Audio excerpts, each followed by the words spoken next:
Well, after this run to the Final Four and getting to the championship game, the San Diego State has access to a ton of guys that now know who the Aztecs are. The big issue, though, the intangible issue at San Diego State, they don't have a lot of NIL money. They're giving every player $2,000. That's it. When you see what's gone on in other places, Miami of Florida, Pitt, that have bought players, and we're talking $100,000 to specific players, that works against San Diego State. However, that being said, getting this guy, the Pac-12 sixth man of the year, defensive player of the year, Reece Dixon Waters from Southern Cal. Think about this. He left USC where he had played well, averaged 9 points, 5 assists per game as a lockdown guy, turned down UCLA, didn't want to go to Pauley Pavilion. He's coming to San Diego State based on relationships he had been recruited earlier. So he comes in the front door. He will replace, to a degree, I think, Matt Bradley. That being said, now they got another hole because they have lost Keshad Johnson. The minute he announced he's going to the transfer portal, Brian Dutcher said, "Thanks very much for the years. Good luck to you." That's you. If you cross the line and you announce you're in the transfer portal, you will not be an Aztec. You can't change your mind on that. And then he indicated NBA. Going to file for the NBA so he can get evaluated.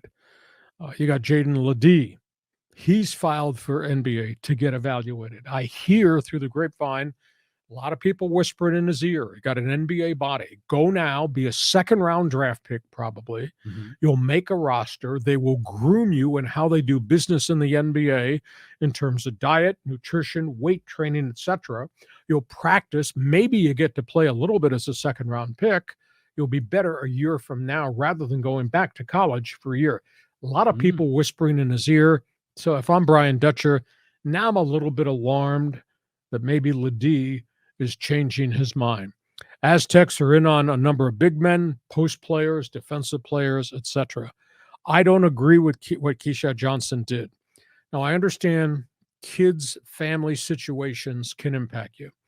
I will say this. We don't know the money situation for his family back in Oakland. They might be destitute.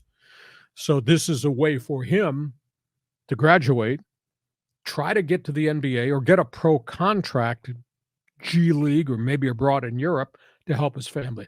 So I'm not criticizing him for that aspect of the decision if family situations go into the decision. But if he thinks as an NBA player, a guy that averaged 7 points, 5 rebounds a game and disappeared half the time, no, he's not ready. Not ready at all. You know, good luck in the G League playing in Sioux Falls, South Dakota, or going abroad to play in the Philippines.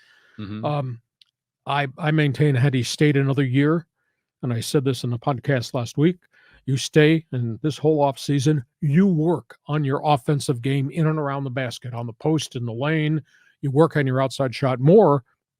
You make yourself into a pretty tenable draft pick a year from now. So I just disagree with Johnson making this decision unless there's an asterisk there, a family financial situation, then I would understand him opting out. But why do it now? That's my spin there.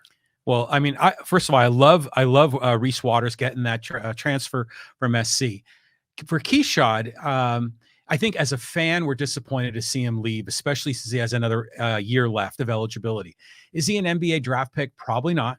But he has this incredible athleticism, and the guy can jump through the roof, and he's got a great motor. So, yeah, maybe there's something there, but you can't fault him for pursuing more money, either in a bigger NIL deal with another NCAA team or a pro contract. But the other part of the story that hasn't been talked about is how both LeDee and Keshad wanted to play different positions. So LeDee was always the 5. He wants to be a 4. And Keshad was a 4. He wants to be a 3. Keshad wants to be the inside-outside guy, so he's more marketable at the NBA level. And LeDee feels like he has a lot more to offer than just being a center in the lane. So I wonder if that's kind of playing part here, because if they stay with the Aztecs, they're going to be locked into the 4 and the 5. We shall see where it goes. I just think there's a lot of people whispering in a lot of these kids' ears, and I think money is probably a piece of the equation. And then when it comes to matching dollars, what San Diego State can offer through its Mesa Foundation to what somebody else is offering, it's a game over. Yeah, for sure. So, you know, if I think LeDee is got great upside. I think he's got an NBA body, and I think a year from now he could be a first-round pick if he comes back.